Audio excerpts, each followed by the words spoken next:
Montezuma Castle, das Rätsel der leeren Festung.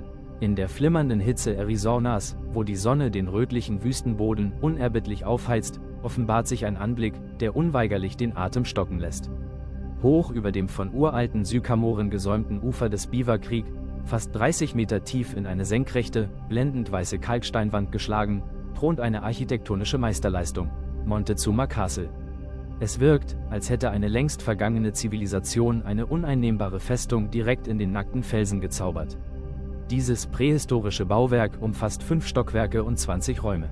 Errichtet wurde es gänzlich ohne moderne Werkzeuge, ohne Kräne oder den Einsatz von Zugtieren. Jeder Kalksteinblock, jeder massive Holzbalken und jeder Klumpen Lehm wurde durch schiere menschliche Muskelkraft über wackelige Leitern in die schwindelerregende Höhe transportiert. Diese Leitern ließen sich bei drohender Gefahr einfach hochziehen. Ein perfektes, schützendes Bollwerk gegen Raubtiere und feindliche Stämme. Ironischerweise beruht der klangvolle Name der Anlage auf einem massiven Irrtum.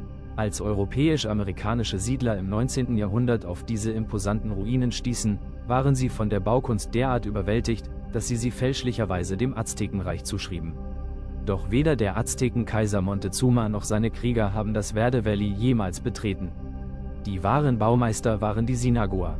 Der Name stammt aus dem Spanischen und ist fast schon zynisch gewählt, denn genau hier bewiesen diese Menschen eine außergewöhnliche Meisterschaft im Umgang mit der rauen Natur. Sie waren geniale Wüstenbauern, die ein ausgeklügeltes System von Bewässerungskanälen schufen. Doch die Sinagua suchten nicht nur Schutz in steilen Klippen. Folgt man dem Lauf der Geschichte ein Stück weiter durch das Tal, erhebt sich auf einem langgestreckten Kalksteinhügel eine völlig andere Anlage: Tutsigot.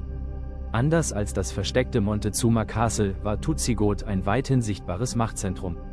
Es bestand aus einem gewaltigen, kargen Labyrinth von über 110 steinernen Räumen. Bemerkenswert ist die Bauweise. Es gab kaum ebenerdige Türen. Das Leben und die Fortbewegung fanden auf den Flachdächern statt, von denen man über Dachluken in die dunklen Wohn- und Lagerräume hinabstieg. Archäologische Ausgrabungen zeigen, dass diese Gesellschaft keineswegs isoliert lebte.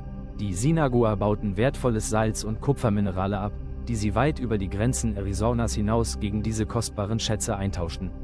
Zwischen 1100 und 1400 nach Christus stand die Sinagua-Kultur in voller Blüte. Doch dann geschah das Unfassbare. Um das Jahr 1425 verließen die Menschen ihre schützenden Klippen und ihre fruchtbaren Täler. Viele Dinge des täglichen Bedarfs, Werkzeuge und Töpferwaren, wurden sorgfältig zurückgelassen, als sei eine baldige Rückkehr geplant. Doch niemand kam zurück. Eine ganze Zivilisation löste sich scheinbar in Luft auf. Dieses abrupte Verschwinden gehört zu den größten ungelösten Rätseln der amerikanischen Archäologie. Wenn man heute vor den leeren, dunklen Fensterbögen von Montezuma Castle steht oder den Blick über die stillen Mauern von Tutsigot schweifen lässt, spürt man die Last dieses Geheimnisses. Die steinernen Ruinen starren wie stumme Zeugen in die Ewigkeit, als faszinierendes Denkmal eines Volkes, das sich entschied, wie ein Flüstern im Wüstenwind weiterzuziehen.